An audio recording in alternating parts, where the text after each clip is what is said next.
అదేదో ఊరి నుండి మహాశిల్పి వచ్చాడు. మరేదో ఊరి నుండి పెద్ద బండ తెచ్చాడు. 6 అడుగులు కొలత పెట్టి బండను ఖండించాడు. మిగిలిన 3 అడుగుల ముక్కను పక్కకు తోసేశాడు. 6 అడుగుల బండేమో విగ్రహమై వెలిసింది.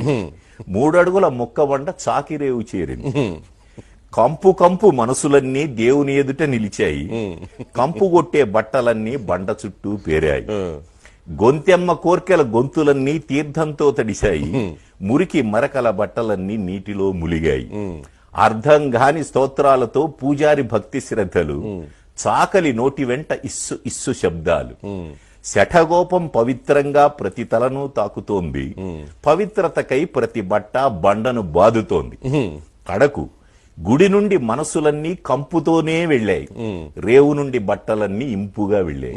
గుడిలోని దేవుడా, రేవులోని బండ, ఎవరు దేవుడు ఎవరు బండ?